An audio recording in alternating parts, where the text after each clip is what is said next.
Hello नमस्कार दोस्तों, स्वागत है आप सभी का हमारे यूट्यूब चैनल आरोही कंप्यूटर क्लासेस पर।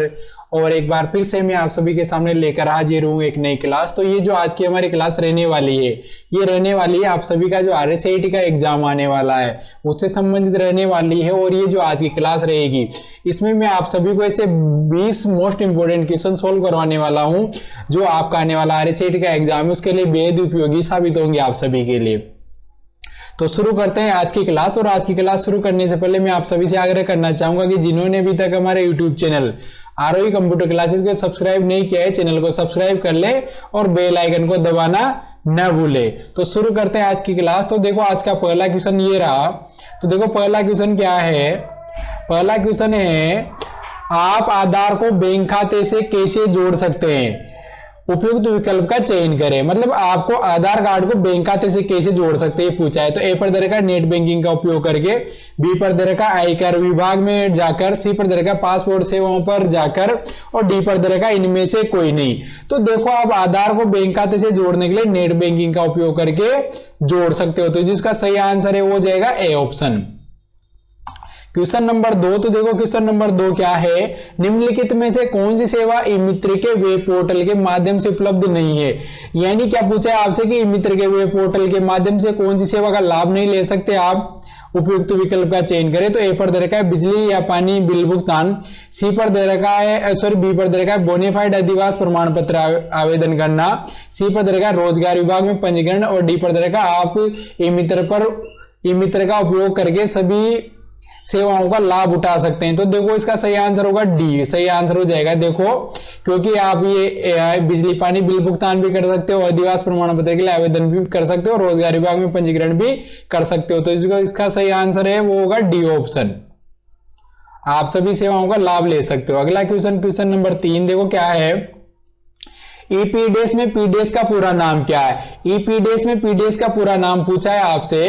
तो ईपीडीएस में जो पीडीएस का पूरा नाम होता है पब्लिक डिस्ट्रीब्यूशन सिस्टम। क्या बोलते हैं, पब्लिक डिस्ट्रीब्यूशन सिस्टम। तो इसका जो सही आंसर है हो जाएगा सी ऑप्शन। क्वेश्चन नंबर 3 का सही आंसर क्या होगा, C option, public distribution system. अगला क्वेश्चन, क्वेश्चन नंबर देखो 4 क्या है, MOOC का एक उदाहरण है। तो ए पर दे रखा EDX, बी पर दे रखा ट्विटर, सी पर दे रखा फेसबुक, डी पर दे रखा बी एंड सी। तो जो MOOC का पोर्टल है वो है EDX। तो जो क्वेश्चन नंबर 4 है इसका आंसर हो जाएगा ए ऑप्शन, EDX इसका सही आंसर हो जाएगा। अगला क्वेश्चन, तो अगला क्वेश्चन देखो क्या है, एक दस्तावेज में नया पैराग्राफ दर्ज करने के लिए कुंजी दबाएं। यानी नया पैराग्राफ लेना है तो कौन सी की दबानी है। तो ए पर दे रखा कंट्रोल, बी पर दे रखा एल्ट, सी पर दे रखा ESC और डी पर दे रखा एंटर। तो जो इसका सही आंसर होगा डी ऑप्शन। आप एंटर की के माध्यम से नया पैराग्राफ दर्ज कर सकते हो। अगला क्वेश्चन, क्वेश्चन नंबर 6। तो देखो क्वेश्चन नंबर 6 क्या है, निम्न में से कौन सा सॉफ्टवेयर अक्सर ईमेल एप्लीकेशन के रूप में उपयोग किया जाता है और इसमें कैलेंडर, कार्य प्रबंधक आदि भी शामिल है। तो ए पर दे रखा MS वर्ड, बी पर दे रखा MS एक्सेल और सी पर दे रखा MS आउटलुक और डी पर दे रखा MS एक्सेस। तो ईमेल एप्लीकेशन के रूप में उपयोग किया जाता है। तो ईमेल एप्लीकेशन के रूप में लेते हैं MS आउटलुक को। तो जो क्वेश्चन नंबर 6 है इसका जो सही आंसर है हो जाएगा सी ऑप्शन, MS आउटलुक इसका सही आंसर हो जाएगा। अगला क्वेश्चन, क्वेश्चन नंबर 7 देखो क्या है, निम्न में से कौन पॉइंटिंग उपकरण के सही उदाहरण है। यानी इनमें से कौन से पॉइंटिंग डिवाइस है। तो ए पर दे रखा है ट्रैक बॉल, टच पैड और माउस, बी पर दे रखा है मदरबोर्ड और प्रोसेसर, सी पर दे रखा है मॉनिटर, प्रिंटर, हेडफोन और स्पीकर और डी पर दे रखा हार्ड डिस्क ड्राइव और पेन ड्राइव। तो जो पॉइंटिंग डिवाइस है, तो पॉइंटिंग डिवाइस होंगे आपके ट्रैक बॉल, टच पैड और माउस।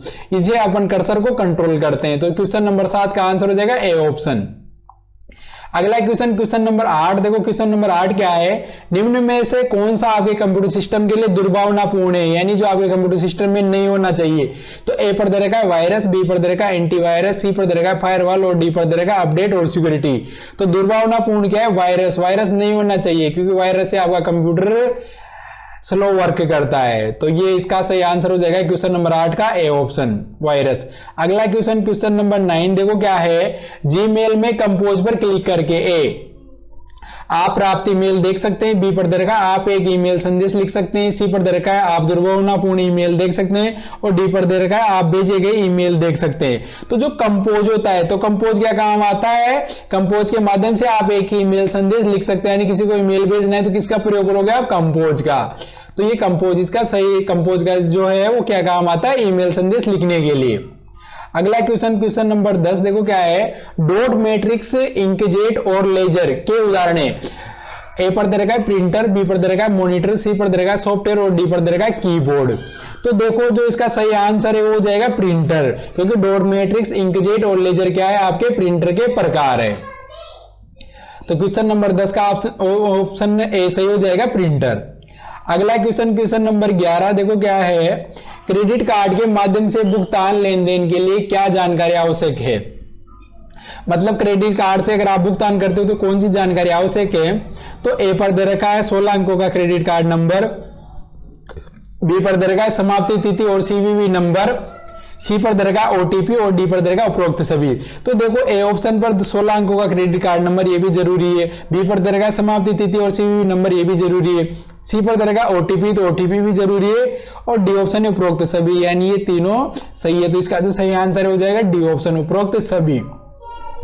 अगला क्वेश्चन नंबर 12 देखो क्या है, एमएस एक्सेल में यदि किसी सेल में सामग्री बड़ी और सेल में दिखाई नहीं देती है तो हम कर सेल में दिखाई जाने वाली सभी सामग्री को कई लाइनों पर प्रदर्शित करके देख सकते हैं।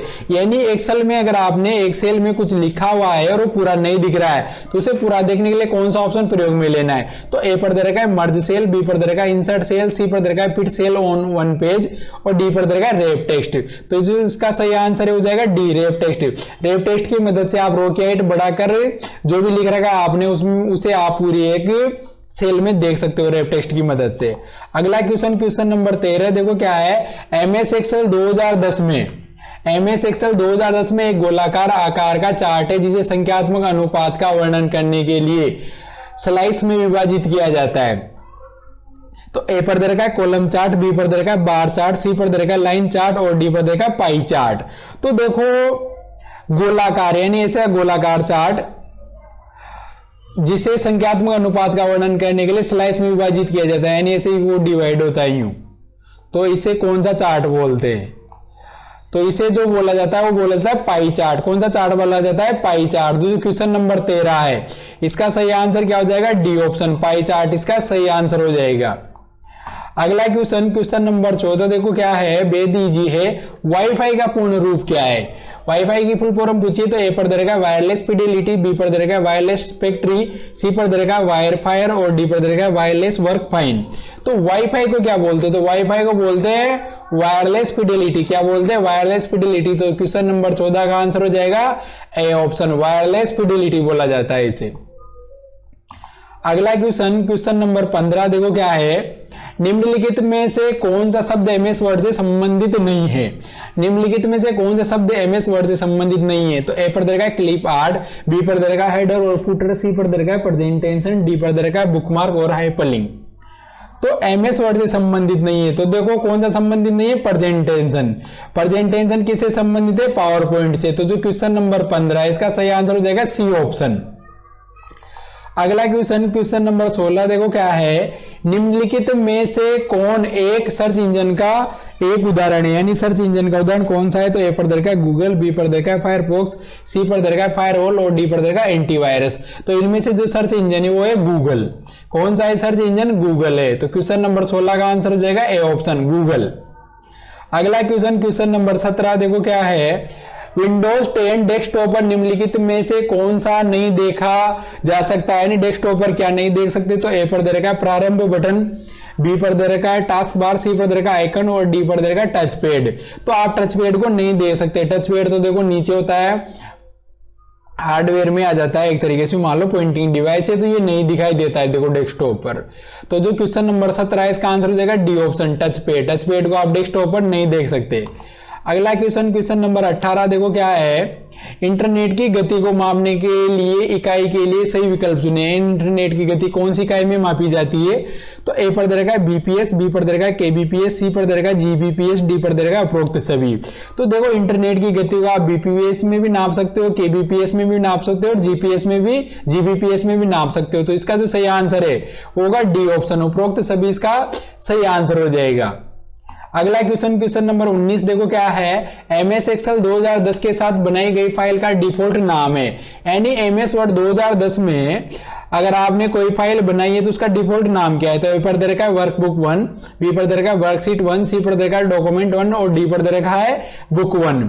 तो जो बाय डिफॉल्ट नेम होता है डॉक्यूमेंट 1, एमएस वर्ड 2010 में क्या होता है डॉक्यूमेंट 1। तो क्वेश्चन नंबर 19 का आंसर हो जाएगा सी ऑप्शन डॉक्यूमेंट 1।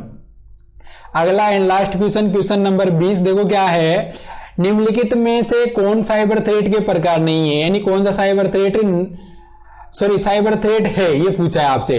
तो ए पर देगा वायरस, ट्रोजन हॉर्स और स्पाईवेयर, बी पर देगा क्रोम, फायरफॉक्स, एज और सी पर देगा play store, Apple store, Windows store और डी पर देगा HTTPS और FTP।